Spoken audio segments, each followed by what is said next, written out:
Welcome into the Tech Ed Podcast. I am your host, Matt Kirkner. If you listen often, you know we love talking about what influences young persons' career pathways. And there are so many influencers and so many aspects to how we end up in the careers that we end up in. And so much of that, as our audience knows, starts as early as middle school, if not before. That is especially true for girls. The individual that we are talking with today is somebody that has dedicated a significant portion of her career to understanding how and why girls, especially, and middle school students in general, make decisions about their potential career pathways. She studied it extensively, and we are going to go deep into that topic today with Dr. Tabby Rabenberg. Tabby is the principal of Bismarck Public Schools. Tabby, so excited about this conversation, and thank you so much for being with us on the Tech Ed Podcast. Thank you so much for having me. I appreciate it. So, as I mentioned, getting more female representation in STEM fields is something we talk about a lot here on the Tech Ed Podcast. Many of our audience members know that my wife, Renee, is an engineer, actually a master's degree engineer. When she was in engineering school quite some time ago now, she was one of 4, I believe, female engineering students, believe it or not. And so this is a topic that's near and dear to her heart, certainly, by extension, mine, absolutely, and having a daughter as well that chose a career in STEM, really, really important. But you're an expert on this subject, especially as it relates to getting girls interested while they're still in middle school. So tell us a little bit about what you studied during your doctoral dissertation that led to these amazing conclusions that we're going to talk about today. Yeah, well, it's really interesting because I wrote this dissertation approximately 14 years ago, and we have made some gains in the field of STEM careers for women specifically. However, 14 years ago, we were at 24% of females going into the STEM-related fields. And today, we're still only at 29%. So although we've made some gains, we have a lot more work to do. And I became very interested in this topic because I was a science teacher. Several years ago, I've been an administrator for almost 20 years now. But prior to that, I was a science teacher. And I always had middle school girls coming to me and saying, I never liked science until now. And I thought, wow, why is that? And so I did some studying on that. And when I became a doctoral student, I decided, you know what, that's what I'm going to study. I'm going to study why students, particularly female students in middle school and high school, are not very interested in the higher level math and sciences. And it was very, very interesting. And I've been lucky enough to share my research over the years. So let's talk a little bit about this. You already touched on the current state of the percentage of females in the STEM workforce and how many girls are choosing STEM careers. But let's go a little bit deeper. Is it just the percentage of them choosing these careers, or are there aspects of wage rates and compensation and so on, and for that matter, participation rates that we should explore a little bit more deeply?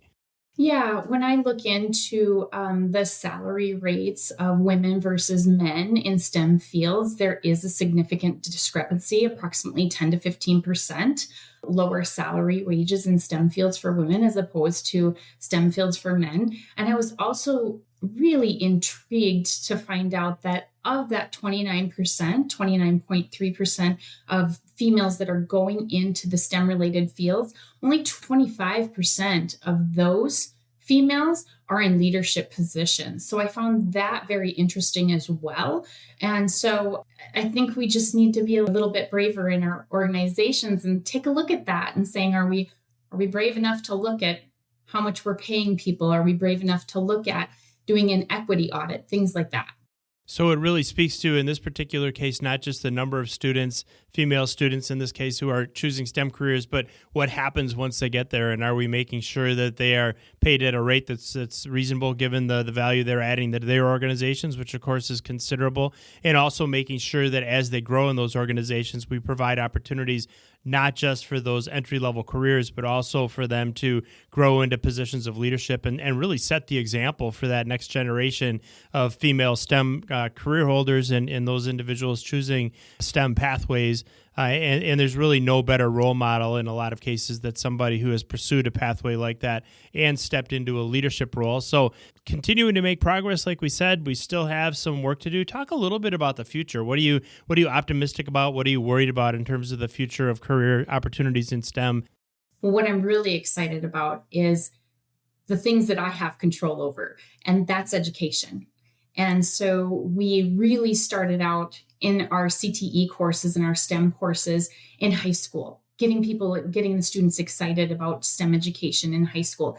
Really, all the research that I've read says high school's too late. We need to back that up even further and focus on our middle school students and provide some exploratory experiences for our middle school students in CTE and STEM related fields to get them excited about it. Because what are the jobs that kids know about? They're what their parents are doing, grandmas and grandpas were doing, or their aunts and uncles. They're not exposed to all the different myriad of careers that are out there. And so that's our job as educators, is to expose those students to those STEM fields so that they get excited about those things and realize, oh, I didn't know about that. I didn't know I was good at it. I didn't know I was interested in it. And now they know. One of the anecdotes that we heard was that if you ask the average middle school student to list out the careers that they would think about or that they would even know are careers, and this is just the point that you made, the average middle school student can name about 12 different careers. And then you look at the options that should be available to them well into the thousands. And it's like you said, if they know what their parents do and that's a career, they certainly know what their teachers do and people that work in public safety, maybe the cashier at the grocery store, because they see those people day in and day out, really speaks to the importance of these influences on a young person's career pathway. And it's not just what we maybe tell them or what they see at home, but it's all those experiences that they have while they're in middle school and high school. So we've gotten deep now, Tabby, into this whole question of what influences the career pathways of girls and young women, and talking about why this is so important. I want to transition now a little bit more deeply into the incredible research that you've done. And let's just start out with this question. As you look at the various influences that you were measuring that impacted a middle school girl's career pathway, what were some of those influences? Yeah, some of the influences that I studied specifically were the influences of age, ethnicity, parent influences, specifically parent encouragement, teacher influences. What does it look like in the classroom? Things like that, and how that correlates to interest and confidence for students, and specifically that self-efficacy piece. I want to explore this idea of self-efficacy just a little bit more for maybe our listeners that aren't familiar with what that term is. How would you describe self-efficacy, and when a student is exhibiting that, what does that feel or look like? Sure. So self-efficacy is that I believe that I have the motivation and the awareness to make things happen, and that I can do that. So I think about back when I was in elementary school and middle school, I always had this mindset that I was not good at math. Okay, well, in my dissertation, I'm doing hierarchical regression, so clearly I can do math. But back then, I always thought, oh, I'm not good at math. I can't go into this field, or I can't go into that field. And then when I got into college, I realized I absolutely love biology and chemistry, because that's math, but it's math in context. And so then I was able to change my mindset about that and have better self-efficacy that, hey, I can do that. I have the motivation to do that. I know I can do that, and I can advocate for myself in that field. So self-efficacy was definitely a large predictor, and also very correlated with interest and confidence as well, which makes sense, right? Because if I'm good at it, or I think I'm good at it, then I'm going to have more confidence in that. And that's going to pique my interest in that particular subject. So that all makes sense. Got it. So it's really a student that sees themselves in that future role and then recognizes that there's a path, can see what that path might look like. And that can happen a lot of different ways, I'm sure. And I want to ask about that in just a moment. But then once they can visualize themselves and see that path and know that they can take responsibility for their own choices and their own development, that becomes theirs. And that's a huge part of what influences that career pathway. So let's talk even a little bit more in that. If I'm a teacher, if I'm an instructor, if I'm an advisor to a student, how do you kind of fertilize or create that interest or that ability to stand up for themselves and to communicate and advocate on their own behalf? Yeah, so that's a great question. So first of all, I think you've got to ask lots of questions and really talk about what motivates the student and what the student feels like. What are you interested in? What do you think you're good at? Let's explore these options, but then also give them those exploratory hands-on experiences so they can go in to have like a medical pathway experience that's very hands-on with very high-tech equipment that industry uses. And they can say, oh, I love that, or not so much. And then they might have a different experience the next day where they're flying drones in the gym.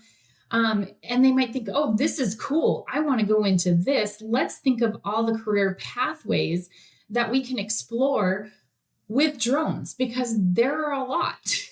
Right, absolutely. So yeah, if that answer, by the way, sparked the interest on the part of our audience, trust me, we're going to get to that. When I hear the words flying drones in the gym, when I hear the words authentic industrial experiences or authentic healthcare experiences, I should say, on cutting edge technology, that's what we're all about here. Certainly on the Tech Ed podcast, our audience loves that as well. We're going to get that into that in a minute as well, because you are doing just some crazy, awesome work in terms of developing these opportunities for your students, and I know our audience is going to want to learn about that. Before we get to that, in terms of the studying that you did, in terms of the dissertation and your research, Tabby, we reference a study quite often here on the Tech Ed podcast that was performed now a little while ago, but it was done by Skills USA and the Manufacturing Institute, 23,000 young people who actually were into their careers at this point, and asked them what influenced their career path. And that is one of the things that really surprises a lot of people, is that way higher on the list for the students was their own interests and experiences in middle school and high school. And I think that really speaks to some of the findings of your research. Are there other ones you want to share with us? Were there other things that surprised you or concerned you, or for that matter, what were you most encouraged by? I was a little surprised that parent encouragement wasn't higher in statistical significance. I was surprised about, but what I'm very encouraged about, because again, I have control over it, I always like to focus on things I have that are in my locus of control, are the teacher influences. And that was very, very significant in my research. And so then you look at, okay, well, who are teaching the CTE classes or the STEM classes? Many times it's men, and very, very good teachers. So then what we have to think about is, how are we going to bring in female mentors? How are we going to bring in those female engineers from the community and make sure that they're mentoring the girls in the classes? And we've seen a rise in our female population in some of our STEM careers at the high school. We won't know until we implement some of those exploratory courses in the middle schools and do more of a longitudinal study, what kind of an impact that'll have on our workforce. I thought it was interesting that what the peers thought was pretty high in significance. And again, those are middle school's kids, so they're going to say, oh, my friend's taking that class, I'm going to take that class too. So in working on the project that I'm working on with Bismarck right now, Bismarck Public Schools, I'm like, we're going to take that out of that and we're going to give the experiences to everyone. So all 3,000 students in Bismarck Public Schools, in the middle schools, are going to get those experiences, because we're not going to have, oh, well, my friend's taking that, so I'm going to take that too, and not even thinking about if they're interested in it or good at it. You think about that. Imagine if we start with the assumption, and it's a proven assumption, that interests and experiences are huge influences of career pathways. And then we take the next leap that in a lot of cases students were, and I'm sure in a lot of districts still are, selecting their courses based upon where their best friends are going to be, because who doesn't want to go to class with their best friends? Lord knows I did, right? And so that now who your best friends are in some ways could have a huge influence on what your career path ends up being, just because you chose your classes based upon, what your friends were choosing, rather than getting this well-rounded exposure, and so requiring that tech ed and STEM exposure in a hands-on kinesthetic way that really engages students. I can't give you enough credit for that. So no question that there are myriad influences of a young person's career pathway, myriad influences of the coursework that they choose while they're in middle school, while they're in high school. We want to make sure they're getting that broad exposure. And I know a lot of this, especially when it comes to things like STEM and certainly math and science in specific, really, really important that a student has the confidence. You already talked and spoke, Tabby, about, during your education pathway. Hey, maybe I didn't realize that I was good at math, or math wasn't my thing, but then here I'm doing all this high-end analysis as part of my dissertation. Clearly, I have the capability of doing that. Is that a factor in middle school for a lot of girls in terms of their experience as they're going through their STEM pathways, how confident they feel about their coursework, how confident they feel about them being in the place where they belong? Oh, I absolutely feel like that is definitely a factor.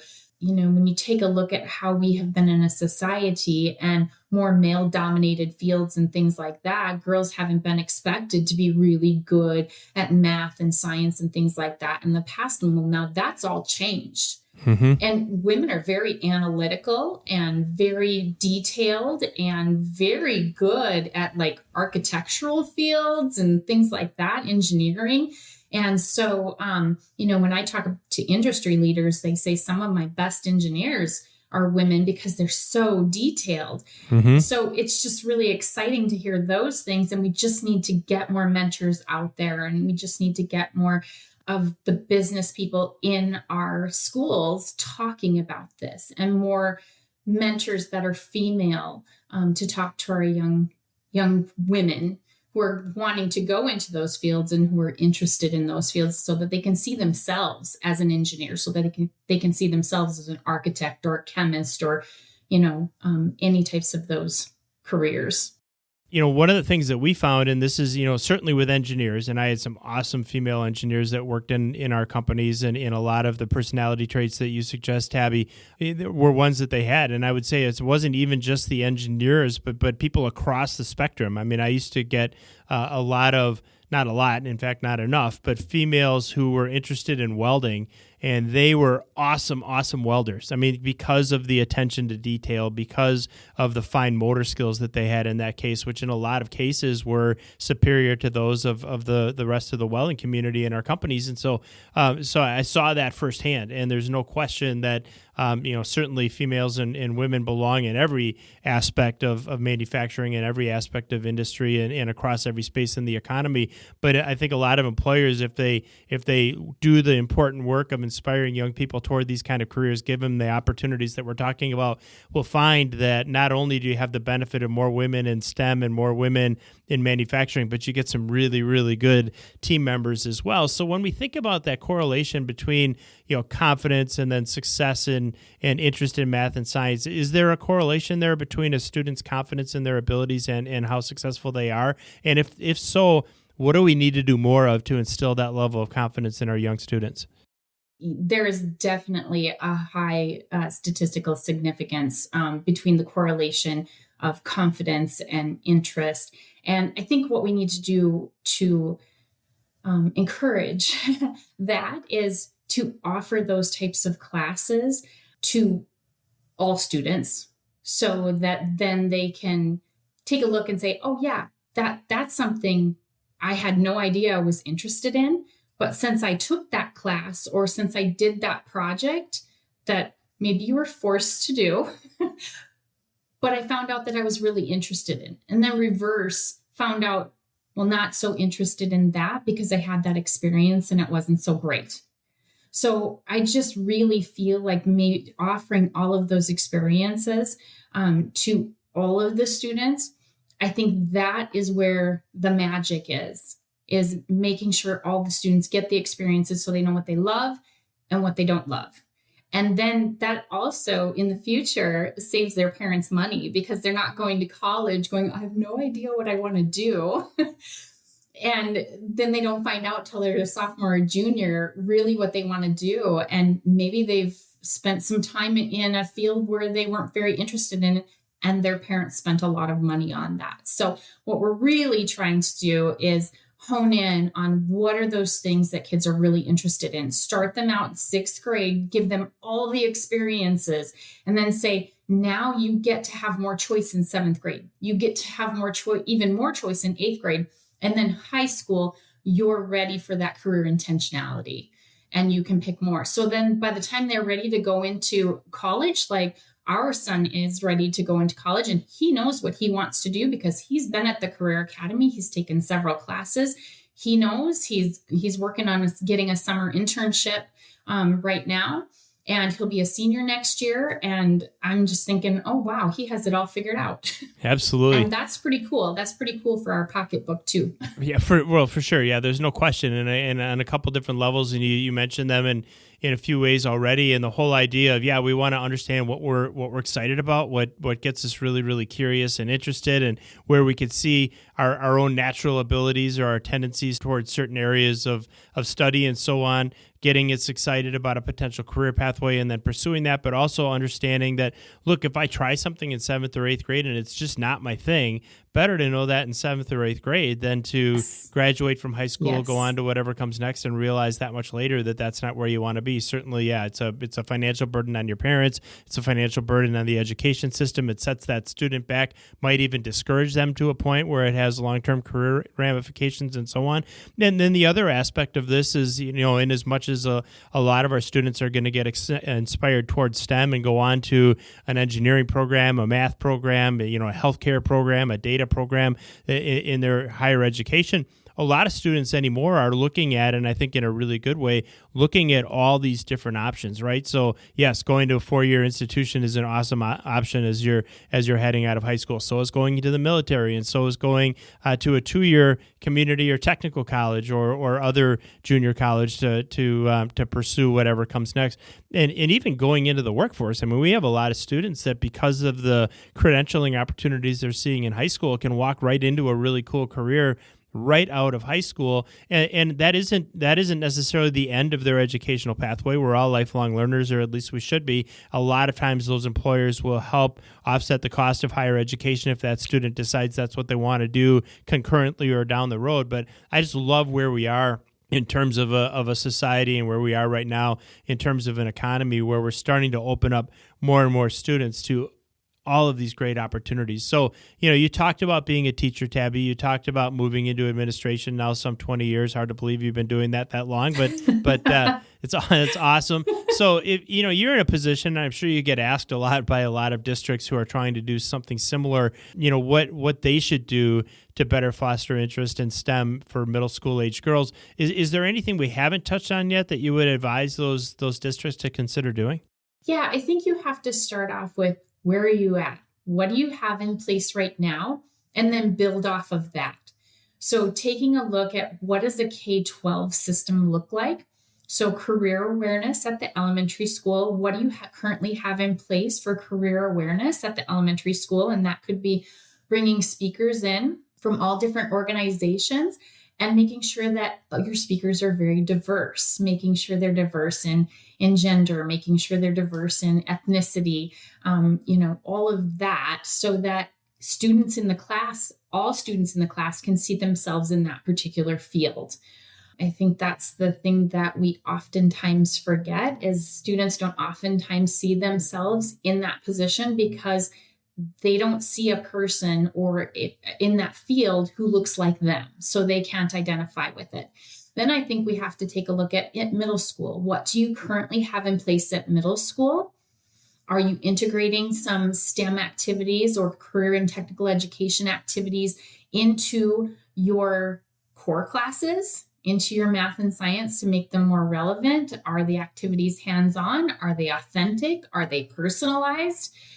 Taking a look at those types of things, and then taking a look at your high school programming and look at that career intentionality and see if you have a seamless alignment from K-12, or if you have any gaps, and do that gap analysis and see where you're at, and then figure out what your next steps are. And it really sounds like making that journey natural for a student, right? So that it's not a series of hiccups and, okay, now you're in middle school, we're going to do this. And now you're in high school, we're going to do this. It's really, it really is that holistic approach to thinking about career pathways, exposing students to as many different technologies, careers, people in those careers as possible. It also, I'm guessing, the parental influence, in as much as it wasn't maybe as great as you thought it was when you did your study. Most of these studies, and I know yours did as well, it's still existent, right? There still is a Oh, huge yeah. role that parents can play. I like to brag, I guess, a little bit as someone who has preached the value of advanced manufacturing and STEM careers for a long, long time. Both of my kids are kind of through their initial education pathway. They'll continue to be lifelong learners as they should. They both ended up in STEM careers, which so at least I practice what I preach. But what advice would you have for parents, and what influence can they have, even though it's maybe not quite as much as those hands-on experiences in middle school and high school? What should their role be? Well, there's a couple of different things. The first thing I would say is, no matter what industry you're involved with, you can contact the school and say, how can I be a mentor or a speaker? This is my field of study. I'm interested. So help us out. So that would be number one. Number two, as a school, we have to do better at communicating with our parents what's available for students. So we're creating in Bismarck Public Schools, we're creating a communication plan. And so we're really trying to communicate out what are the different pathways that students can be involved in, what are the different community events that we have to get our parents into our schools and to give tours and things like that. So we're really, really beefing up our communication plan so that parents are aware of what we're doing. So that's kind of our job as well. But parents don't know what they don't know. So Right. we're trying to help them out. And then we're also trying to make it easier for them to get involved. Absolutely. I just had a meeting last week, as a matter of fact, with the principal of a local high school where I live in southeast Wisconsin, talking about exactly that and talking about for certain students, if their parents haven't, for whatever reason, navigated a certain opportunity post high school, post secondary, whatever their pathway was, whether the parent went to a 4-year institution, whether the parent went to direct to workforce, maybe they immigrated to the United States and they were already into their career when they got here. The truth of the matter is that showing parents what that path looks like, and a Right. lot of that is the parent understanding it, and then to your point, giving that student access to the right kinds of mentors that can coach those students through those choices as they work their way through the school year. And not just through the school year, but as this episode airs, we're going to be heading into summertime, and so it's one of the best parts of being in the world of education is that learning doesn't necessarily stop when the school doors close at the end of the school year, right? I mean, you're doing all kinds of things along the same concept of pathways and exposure for students. So talk a little bit about these summer camps. Our audience is going to love this. Tell us about the summer camp experience. I am very excited about this. So approximately 2 years ago, we thought, we want to create this atmosphere where students are able to get exploratory experiences in middle school, but we need to have a proof of concept. So what should we do? So I thought, well, let's do some summer camps. Let's create some summer camps. So we thought, okay, well, great. Where do we start? Let's start with something like a business camp. So 2 years ago, we started with a business camp. There were probably 8 students in that business camp. Oh my gosh, but those were loud parents. And they were so excited about that. They were telling everybody, oh my gosh, are you going to do this again? How are we going to get other kids involved? Can we do this during the school year? And I thought, okay, this is something. So then the next year, last year, we had approximately close to 100 students for a business camp and for a medical careers camp. So we expanded that to the medical careers camp. From 8 to 100. Yes, 8 to 100. Yeah, amazing. Really fast. That's incredible. Yeah, they were very excited about it. So we were able to do that. And now this summer, I'm very excited to announce that we will have business camp, medical careers camp, STEM camp, and welding camp, which we have several females. Awesome. And we are going to be using the augmented reality welding kits from Lab Midwest. So I'm very excited about that. And we have about 248 students that are signed up currently. And we have a very, very long wait list for all the camps. Unbelievable. I mean, imagine that. Yes. Yeah, almost 250 students signed up and the rest of them on this wait list. I mean, it really it speaks to, if we're creative about how we create these experiences and do them in, like you said, a hands-on way, using technology, using, I like to tell educators or suggest to them anyway that if we can make this as awesome or as exciting as playing a video game, we're going to inspire a lot of kids. We're going to get a lot of students to turn out for these types of programs. So, I mean, just incredible growth. Obviously, you're onto something really, really big here. Tell us a little bit about the feedback that you're getting so far from parents and from the students as well that are participating. Oh, yes. Well, the students all take a pre-survey before the camp starts, and then they take a post-survey when this camp ends to kind of get some feedback. And the kids are just so excited. They're like, I never even knew about these careers that I learned in the medical field. So this summer, they didn't do this last summer, but this summer they're actually taking the students to the zoo, and they're going to be working with the veterinarian there at the zoo and helping take care of the animals and things like that. So the kids are going to have so much fun doing that, but that's also lends itself well to not only medical careers, but also a little bit of the agricultural field. For sure. And so how do we take and infuse these pathways so they don't seem so much in isolation? Right. But the kids are just, you would not believe the amount of knowledge that they gain from the beginning of this 2-week camp to the end of this 2-week camp. Our data is incredible. And the parents are just over the moon.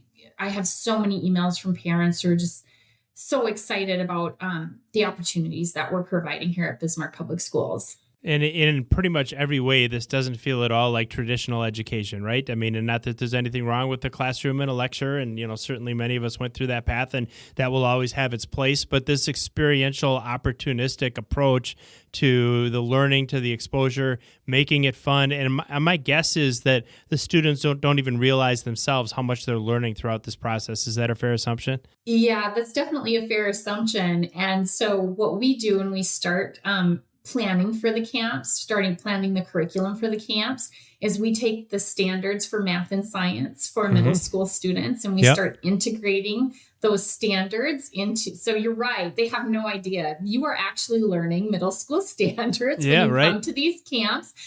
So they're learning approximately, 5 to 8 standards from the middle school for math, science, literacy, content literacy, those types of standards within that 2-week camp. There are lots of standards packed in there, and the kids have no idea.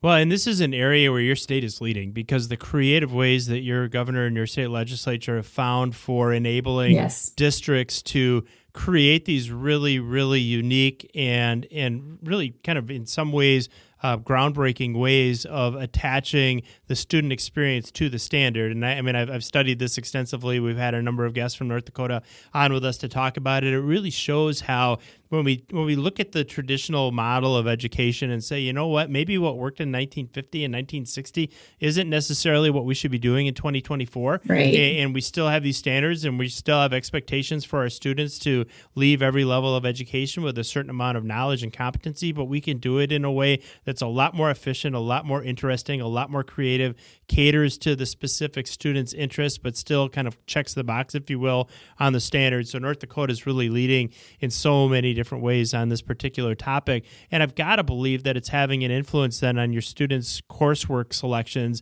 as they head into whatever comes after the summer camp. So have you seen any correlation that you can share with us in terms of participation in a school summer camp, a summer camp related to STEM or to welding, for instance, which I know are just being added, but do you see any correlation between those experiences and what students are choosing when they move on in their education?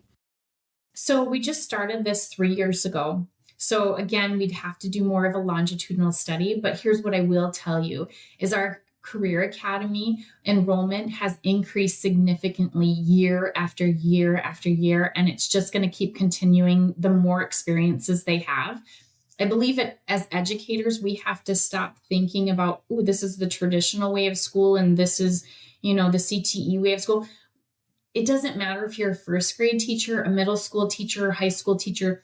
We are all in every single grade level in every single class preparing kids for the workforce. We don't necessarily know exactly what that looks like for each different child, but we are all preparing them for the workforce. And so we need to start taking a look at those career-ready practices in every class, even from the time that they're in elementary, and say, are we preparing a good workforce? Because that's our job, to prepare good citizens and a good workforce. And so if we kind of change our thinking about how we think about education and say, okay, here's what we're really doing, and think of it in that lens, I think we'll have a lot more rich educational experiences for students that are more authentic and more personalized. Well, and I know for our listeners who are excited about the disruption that's taking place in education, to hear a K-12 educator and a lifelong educator in so many great ways, recognizing the just incredible importance of creating that next generation of workforce. And, not that that's the only thing that a student's going to get out of their education pathway, but it has to be core to what we're doing. And it becomes core to economic development. It becomes core to that student's earning potential. It becomes core to retaining that student in our particular community or in our particular state, and really exposing them to all the different opportunities that could be available to them, and doing it in a really efficient way. Because if we're not preparing our students for whatever comes after secondary education in a way that allows them to continue with their life and have a lifestyle and have a job and a career that supports that lifestyle that they want, we really haven't done our job in education. So it's really refreshing, really exciting to hear that coming from you, Tabby. So credit to you for that outlook on how education should fit in to an entire state's economic development and economic situation. I think you're really innovative in that regard. The other area in which you're really innovative, and I'm sure there are several, but this is one I promised that our audience that we would get to, is this incredible innovation that's happening for the future of the district and increasing STEM and technical education opportunities at the middle school and high school level. You and I have had extensive conversations about this. Please share with our audience all the great things that are to come here in Bismarck Public Schools. Yes. So all the research says high school is too late, right? So we need to back that up to middle school. And that's exactly what we're doing here at Bismarck Public Schools, is we're backing it up to middle school and giving those exploratory experiences to our 6th, 7th, and 8th grade students. So what do those experiences look like? It might be students working in a hydroponics lab. And so they're growing their own vegetables. They might get back to their math class in their home school and use the data from that hydroponics lab in a math lesson that they're doing in their home school. It might look like flying drones. And this is I get really excited when I talk about this. And we're looking at blowing a wall out over the 2nd floor that looks over the gym, and have the students being able to fly the drones from the balcony in the gym. And so very excited about opportunities like that. We're excited about what our medical careers and veterinary medicine courses could look like. Very excited about some autonomous vehicle experiences that we're going to have for our students. We've just got a lot planned. And so we're hoping that as the money flows in, that we can get that started very soon. Absolutely. Such a great vision. And I've stood right in that gym with you and others, looking at and dreaming about what the future of that space could look like, flying drones in a gym and giving that experience to a student. And of course, it's not just the flying of the drone, which is awesome, but also the fact that, to our earlier point, while they're doing that, they're learning about the principles of flight. They are learning about sensors. They're learning about microprocessors. They're learning about cloud computing and GPS and all these other technologies, but they learn it in a way that's fun, that's experiential, that maybe they don't really realize as they're going through it how much they're learning. We've talked about that already, and especially to kind of go back to that early point for girls, for young women, for females who should be at least considering STEM careers, helping them understand that this isn't just necessarily sitting at a computer or sitting there and doing math all day, that STEM can be an incredible experience and an incredible opportunity for them. So speaking of incredible opportunities, if we turn the clock back, I don't even know if you would have been able to dream of all the opportunities you're creating for all these students, all these opportunities that were created for you as a science teacher, and then as a really, really forward-thinking administrator. But we're going to turn our clock back as we close out our time with Tabby Rabenberg today, all the way back to being like a sophomore in high school. And I love posing this question to you because you're thinking about this all the time and how you influence other young people's ways of thinking. But if we were to go back in time and go back to that 15-year-old Tabby, what is it that you would give? What piece of advice would you offer, Tabby, to that 15-year-old version of yourself if you had the opportunity? Oh, gosh. All right. So if you would have told me that I would have 2 master's degrees and a doctorate degree, right, I'd be like, yeah, right. Right. I did not have a growth mindset. I did not have very good self-efficacy. There you go. I thought I was horrible at math, and so I would tell myself, you could do anything. You could do anything. I would have been very intimidated if you would have told me what I'm doing now. Right. I would have been very intimidated by that. So I'm kind of glad that didn't happen. Yeah. Right. But I would definitely tell my younger self that I could do more than what I think I can do. And that I need to have more self-confidence, that I can be a strong woman in a male-dominated field. And I would have never thought that back then. Well, and here we are, several years later, of course, but you did all that, right? And now you're in the process of telling other girls and females and young women that, look, self-efficacy is important, confidence is important, you can do this, believe that you can do it. We're going to show you all kinds of examples of people that have grown up in environments just like you and have gone on to lead really, really productive careers in STEM and beyond. And so I think that's just a really interesting insight that you offer there, Tabby, is this whole idea that the same advice you're giving to girls and young women now is the advice that you would go back in time and offer at that time. So great way of kind of putting some bookends here on our conversation today, that you're now encouraging other students to live out their careers in the same way that you've lived yours out. So glad that it has turned out this way. You're influencing so many young people. You're making North Dakota and beyond a way better place through this work that you're doing. You're setting an example in so many ways for the rest of the country. And I can't thank you enough for being with us on the Tech Ed Podcast, talking about the research you've done, talking about how we influence girls and young women toward careers in STEM, and then talking about the great innovation that's happening at Bismarck Public Schools. Thank you so much for coming on. Thank you. I appreciate it very much. It's always so much fun to catch up with Tabby Rabenberg, this week's guest on the Tech Ed Podcast, talking about how girls and young women choose their careers, the importance of career pathways, starting all the way in elementary school when girls are starting to think about what they might be, and then giving them amazing opportunities throughout that pathway from elementary to middle school to high school to whatever comes next. Hands-on experiences, and as Tabby suggested, it's just as important to know what we don't want to do as a career, maybe even more important than eventually what we do want to do. Really, really important so we can pursue those things that are right as we put young women on the incredible career pathways that exist in technical education and STEM. We had all kinds of great content in this episode. You can find it on our show notes. So check out techedpodcast.com/Tabby. That's techedpodcast.com/TABBY for all of the great content. When you're done there, check us out on social media. As you know, we are on LinkedIn, Facebook, Instagram, TikTok. Wherever you consume your social media, you will find the Tech Ed Podcast. Connect with us, say hello. We would love to hear from you. Until next week, I'm your host, Matt Kirkner.